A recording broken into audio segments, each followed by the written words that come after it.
Hi friends, welcome to Ratna vlogger. నా ఛానల్ని subscribe చేయండి. వీడియో నచ్చితే లైక్ చేయండి.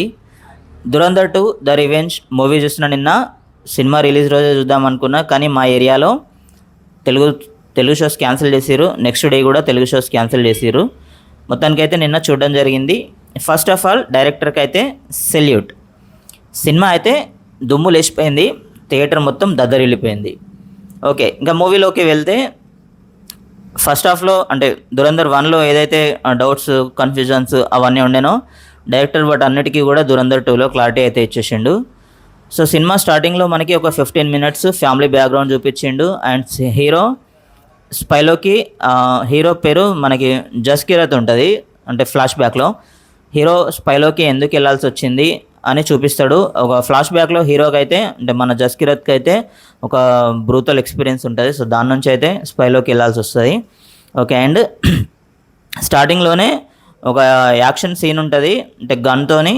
అది మాత్రం సూపర్గా ఉంటుంది, మస్తు డిజైన్ చేసే సీన్ అయితే అది. అండ్ తర్వాత ఈ అక్కడ నుంచి మళ్ళీ ఫస్ట్ హాఫ్కి కనెక్ట్ చేసిండు. ఫస్ట్ హాఫ్లో మనకి రెహమాన్ డకెట్ చనిపోతారు కదా, చనిపోయిన తర్వాత ఈ లారీ అనే ప్లేస్ని టోటల్గా కూడా ఆయన కంట్రోల్లోకి తీసుకుంటాడు. తీసుకున్న తర్వాత మొత్తం అంతా కూడా ఆయన గ్రిప్లోకి తీసుకున్న తర్వాత ఆయన ప్లాన్ అనేది స్టార్ట్ చేస్తాడు. అండ్ ఇంటర్వెల్లో ఒక ట్విస్ట్ ఉంటుంది, అదైతే అసలు ఎవ్వరు ఎక్స్పెక్ట్ చేయరు. సో ఇంటర్వెల్ నుంచి కథం ఇంకా ఈయన యాక్షన్ అయితే స్టార్ట్ అయిపోతుంది. సో ఎవరెవరినైతే ఈయన టార్గెట్ అంటే లిస్ట్ అవుట్ చేసుకున్నాడో వాళ్ళందరినీ కూడా ఒక్కొక్కరిని వేసుకుంటూ వెళ్తాడు. మన ఎస్పీ ఉంటాడు కదా, ఎస్పీ ఆలం ఫస్ట్ హాఫ్లో అంటే దురంధర్ 1లో. సో ఇందులో కూడా ఉంటాడు. ఎస్పీ ఆలంని చంపే సీన్ అయితే అసలు మైండ్ బ్లోయింగ్ ఉంటుంది.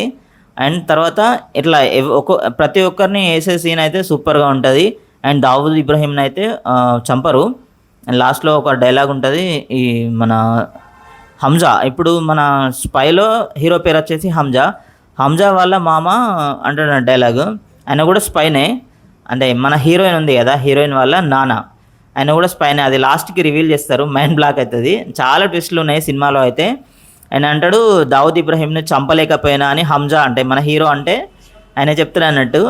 అప్పుడు రివీల్ చేస్తాడు, నేను ఇట్లా చేసిన అని ఆయన చూపిస్తాడు. అంటే అక్కడ ఒక డైలాగ్ ఉంటుంది, ఒక మనిషిని చంపడం కంటే ఆయనను బెడ్ మీద పడుకోబెట్టి టార్చర్ చేయడం నాకు ఎంతో సంతోషంగా ఉంటుంది అని అంటాడు.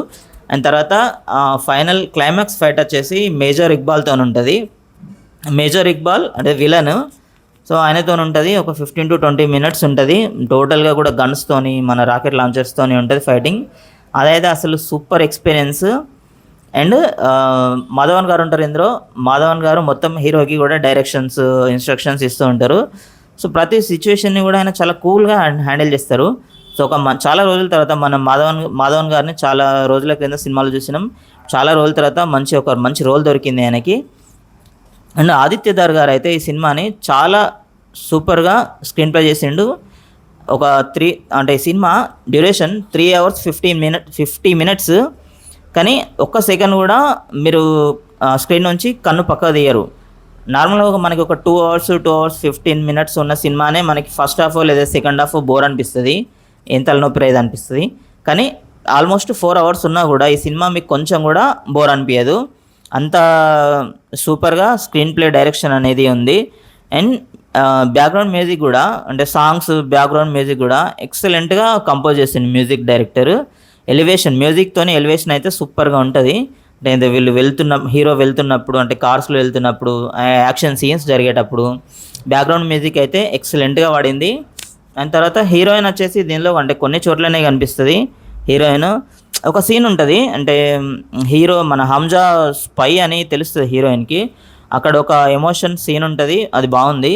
అండ్ సినిమాలో కొంచెం అంటే వీళ్ళ హీరో యొక్క ఫ్లాష్ బ్యాక్లో కూడా కొన్ని ఎమోషన్ సీన్స్ ఉన్నాయి. రణ్వీర్ సింగ్ అయితే మొత్తం ఇందులో జీవించండి అని చెప్పచ్చు. ఒక బెస్ట్ సినిమా రణ్వీర్ సింగ్కి ఇది. ఓకే, అండ్ తర్వాత కలెక్షన్స్ చేసుకుంటే నిన్నటి వరకు మనకి ఇది టోటల్ ఇండియా వైడ్గా 400 crores ఉండే, అండ్ వరల్డ్ వైడ్గా 500 crores ఉండే. నిన్న ఎలాగో సండే కాబట్టి మనకి ఇంకొక 100 crores యాడ్ అయినా కూడా టోటల్గా 600 crores వసూలు చేసినట్టు అవుతుంది. అందరూ అంటున్నారు కదా 2000 crores వసూలు చేస్తుంది అనేది. పక్కా వసూలు చేస్తుంది, ఎందుకంటే అంత వర్త్ ఉంది.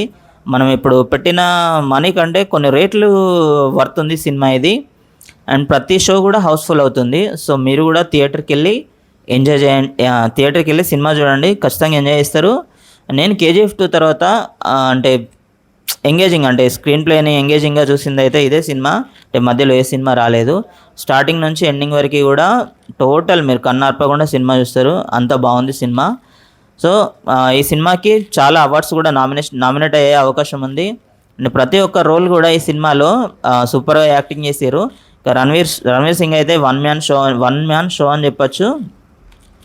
సో మొత్తానికి సినిమా అయితే దద్దరిల్లిపోయింది, బాక్స్ ఆఫీస్ అయితే బద్దలు కొడుతుంది. Thank you friends.